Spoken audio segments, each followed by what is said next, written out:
Hello and welcome to Security on Screen. My name is Peter Mawson, and today I am absolutely delighted to introduce you to Stephen Kenny.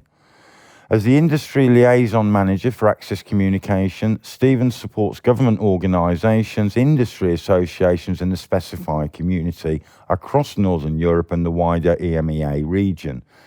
Stephen has previously held the position of Director of Systems, Information and Cybersecurity for ACES International and the UK before taking up a role as a board director. Stephen also sits on the Advisor Council as the Emerging Technology Lead for TinyG, the Global Terrorism Information Network. Stephen, it's an absolute pleasure to see you back on the Security on Screen big screen. Welcome. Thank you, Peter. Well, you know the format. We're straight to the point here, and I'm interested to understand some detail from you now, Stephen. You know, as somebody in the industry that's used to seeing and hearing the real situation from a user perspective, do the new COVID temperature checking cameras do all that they say that they do? It certainly would appear that the UK government doesn't think they do. A very good point, Peter.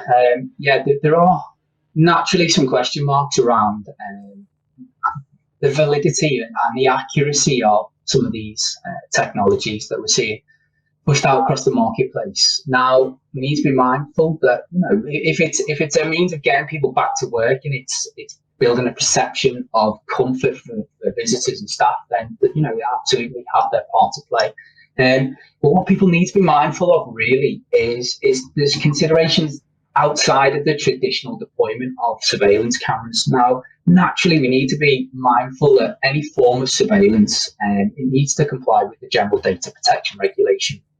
And we've seen the UK's ICO come out and actually make comments and statements around the type of data that this is collecting. With it being classed as health data, it's classified as very sensitive data. So it goes beyond the compliance of a traditional surveillance system.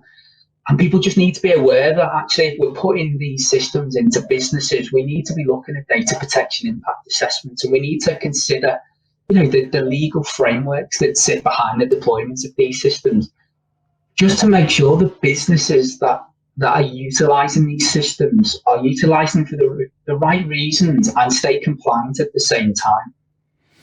So it's about compliance. What's the difference between taking medical data versus maybe just a straight visual and comparing somebody against a watch list?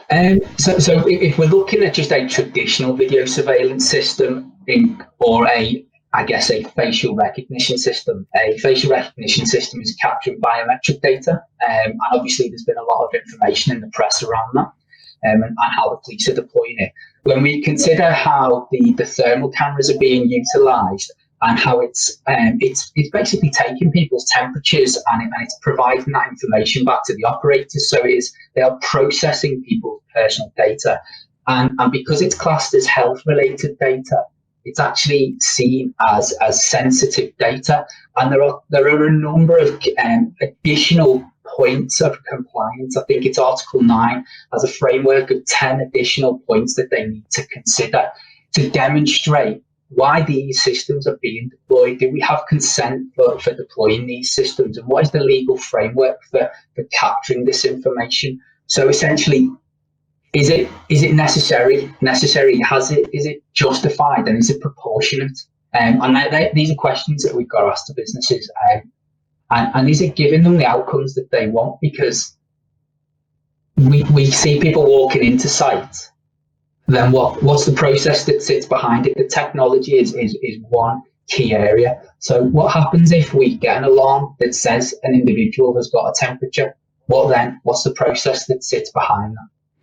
Thank you, Stephen. You point out some very strong management considerations before we even get as far as discussing products, and I think that's important for people who are designing, building, installing and integrating systems together, should all be well aware of. We appreciate you taking time to highlight those concerns and areas that managers should be considering. Thank you. Thank you.